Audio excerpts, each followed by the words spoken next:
Vinyl community, how are we all tonight? Ed here from Ed's Den of Metal. Yes, it's been a while. It's been a long while. And as a result, I've got a lot of stuff to show. I'm probably going to film 3 videos here, but you know what? I'll just do all 3 of them right now and then get them all set up and release 1 a week here. So got a lot of good stuff. It's been a busy winter. It's been a busy summer. Lots going on. It's been a lot of fun getting out and even getting into some record shops. I'm finding a lot of stuff, which is really quite cool, and I'm pretty stoked about that. You guys know I'm a huge fan of Overkill, and we finally got this one released on vinyl. Again, it was one of these that I had to jump through some hoops for. Like Killing Kind, it was a label exclusive and it was not available outside of Europe. Couldn't order it, anything. So we got a hold of our buddy in Germany and he graciously stepped up to the plate and said, yes, took care of us.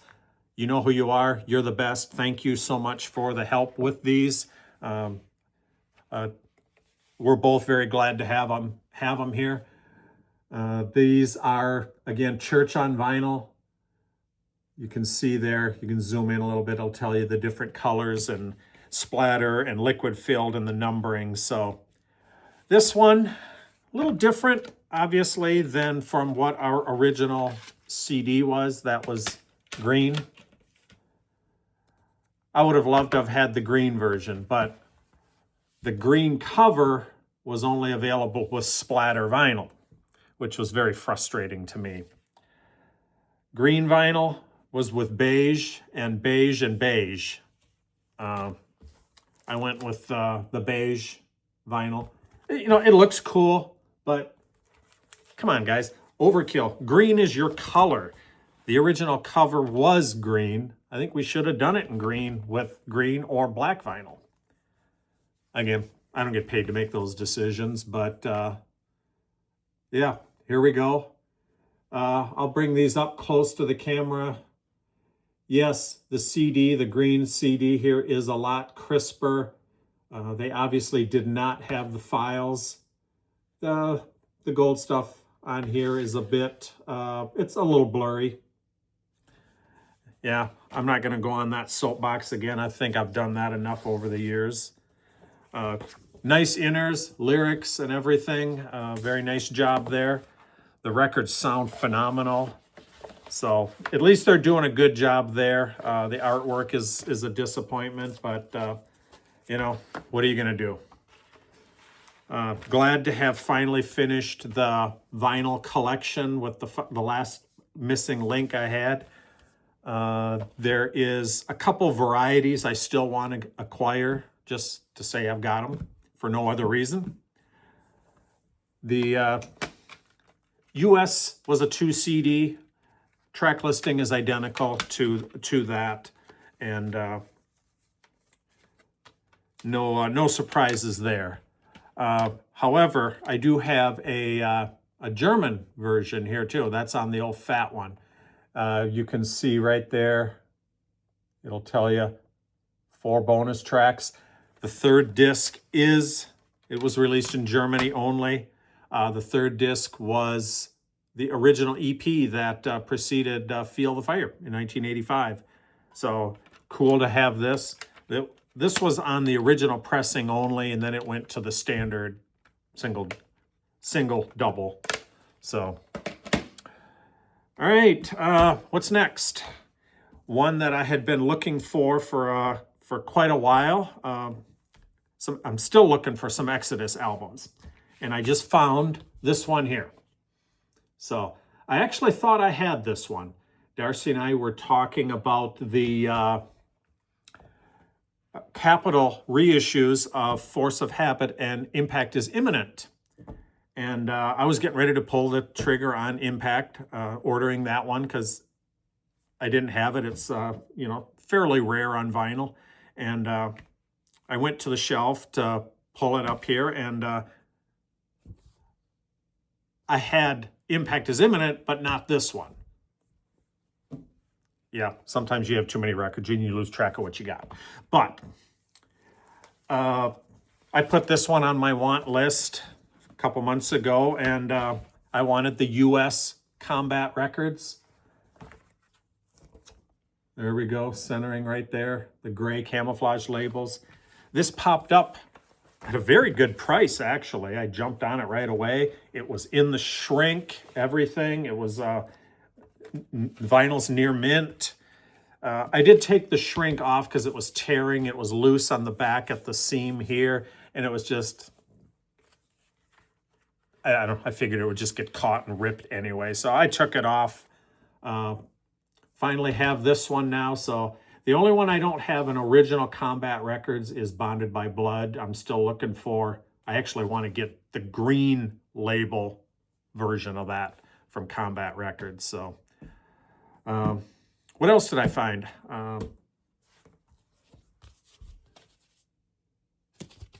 Oops, better do that. Mama's Boys. This is a original UK pressing from 1983 of their 83rd, or I think it's their second full album. So had to grab it. 80s metal, why not? So on that same trip, that same store, walked in. The very first thing I saw, I walked in, and this particular store has the metal section off to the right. I went in and said hi to the shop owner, and then looked over, and this one was staring me right in the face, right on the top of the rack. And it's one that Marty in Ireland was talking about, a band that he's really been very fond of lately. And I do remember these guys back from the 80s. I never had anything. My buddy Mike had some of them, but you know, he wasn't too fond of it. And we never really listened to him much after the one time. And you know, I just saw this and I'm like, you know what? Marty keeps raving about it. It's this is the original 1983 Belgian pressing on Megaton Records. Things in immaculate shape. I mean, look at this thing. This maybe a little crease from the record right there, but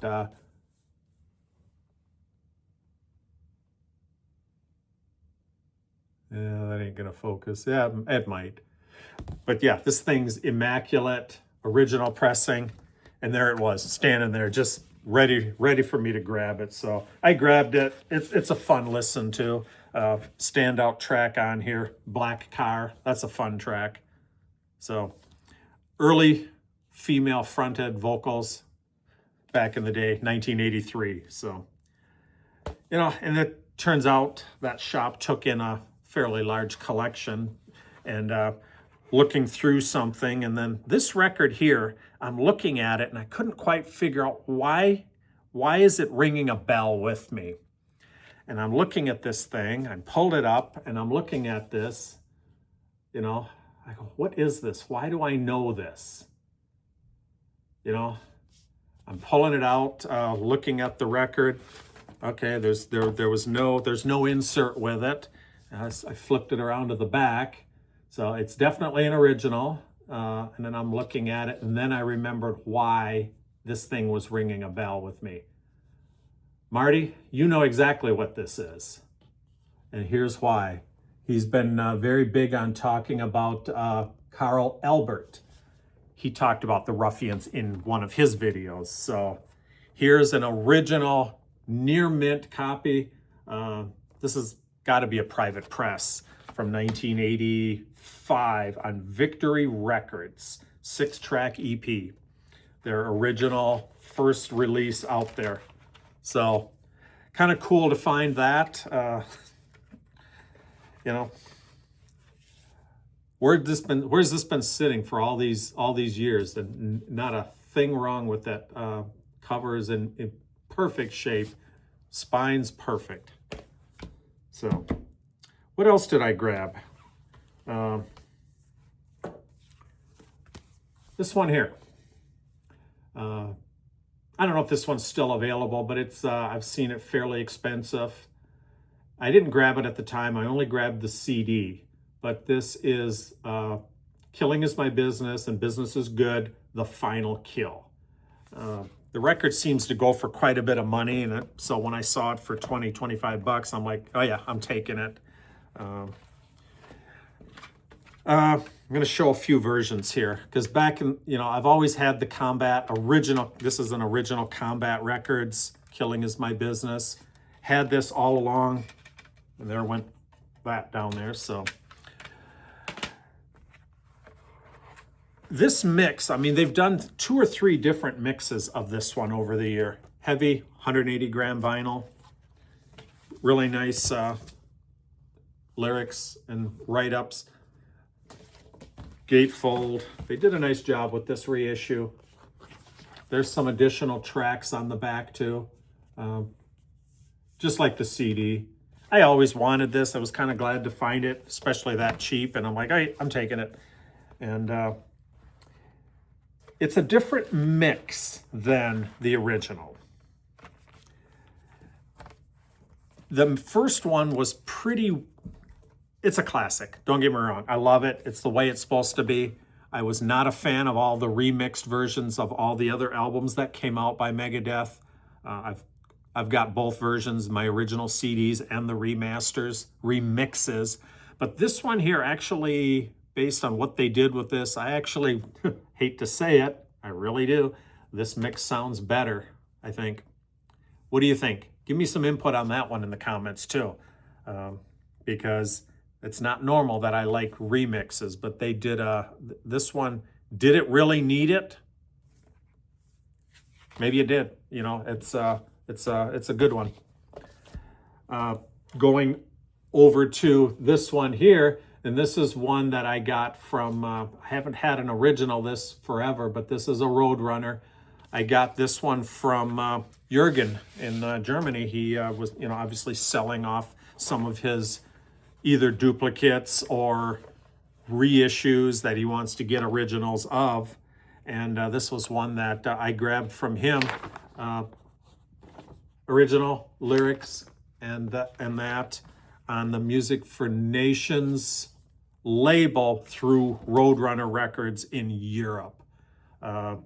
This is the original mix, the original order of the tracks, with these boots being at number 4 instead of at the end of the disc, where they're sometimes moving it now, including here they moved it back there.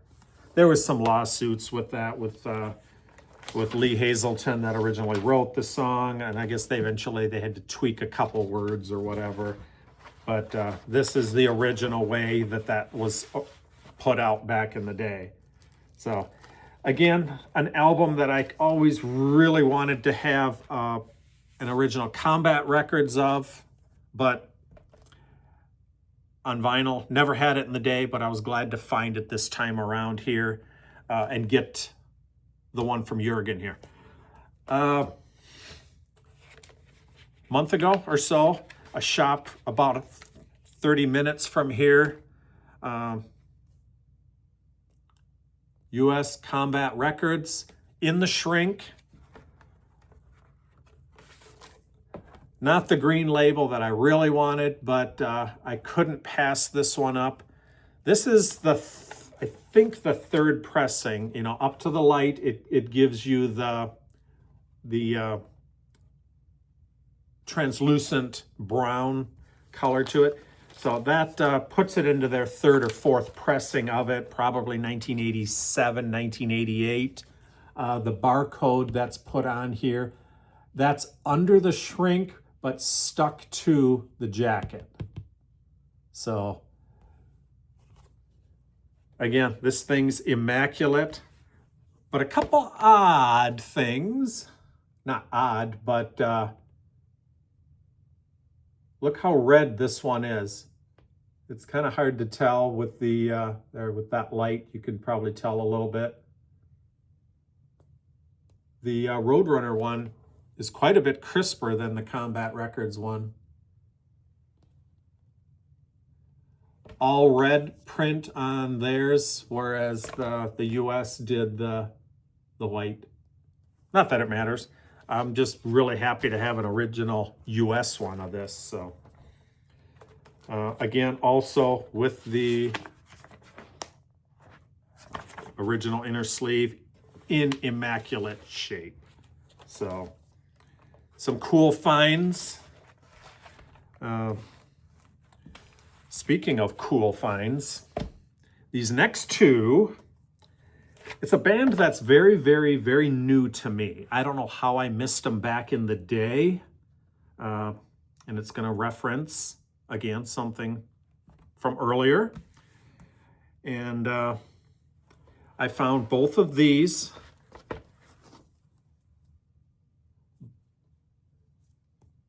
Both of these are in the shrink. Vicious Rumors. This is the debut album from 1985. And then this one here is the second one from 1987.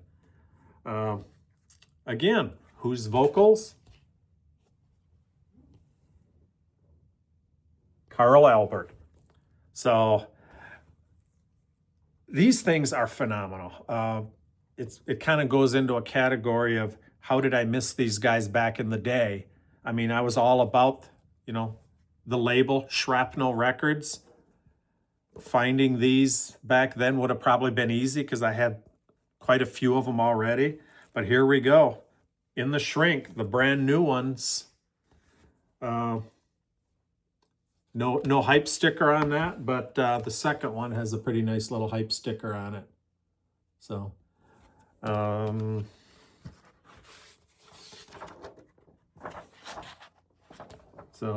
no lyrics, but it definitely has the order form.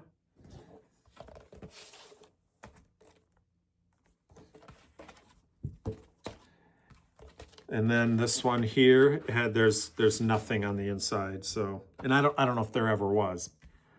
But Soldiers of the Night.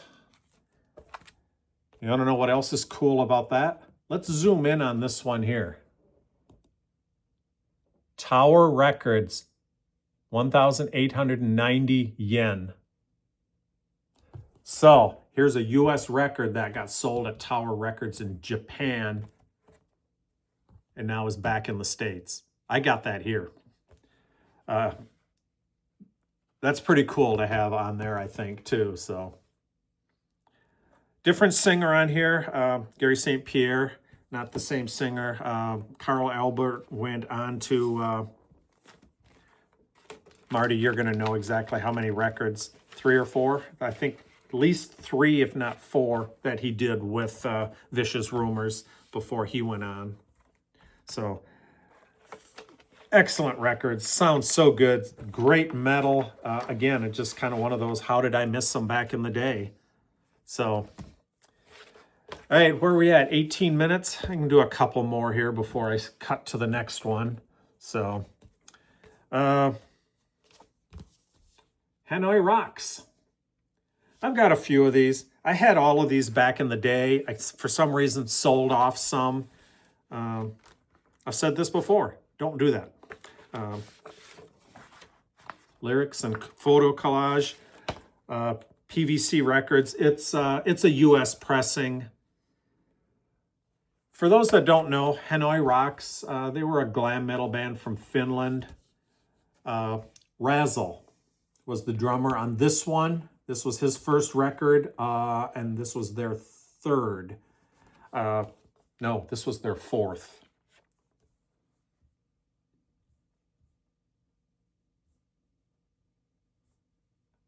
I'm cheating over here, yes.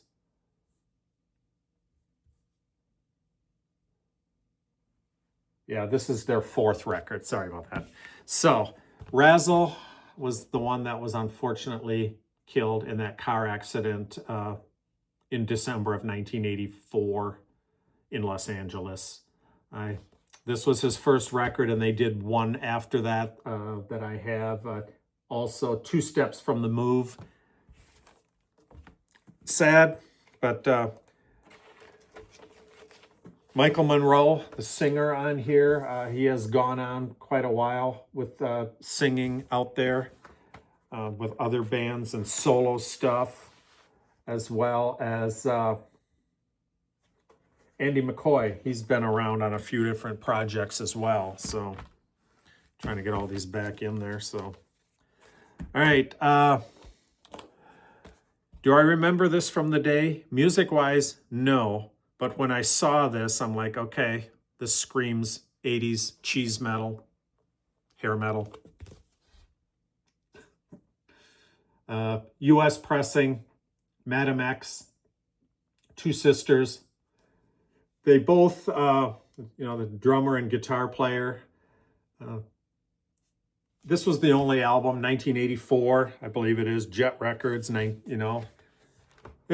saw it, I had to have it. I don't remember if I ever heard anything by him, probably just a song or two here or there on comps over the years, but something that just said, take me home. Here's one. It's more just hard rock. Grand Prix, Samurai. I was looking at this one here. I've often seen this one out there, but lead vocals, Robin McAuley. So here we have a record from 1983 with Robin McAuley, who, as we all know, went on to sing with Michael Schenker, and it became Macaulay Schenker for several years. He's actually in a project right now that you guys should really check out. I was told, hey, check out Black Swan, and he's singing there. Really good stuff. You guys will like that too. So, all right, let's do one more here, and that is this one here. I remember this. This is just kind of raw, good stuff. Good. I mean, it came out of the late 80s. This is a Canadian pressing. The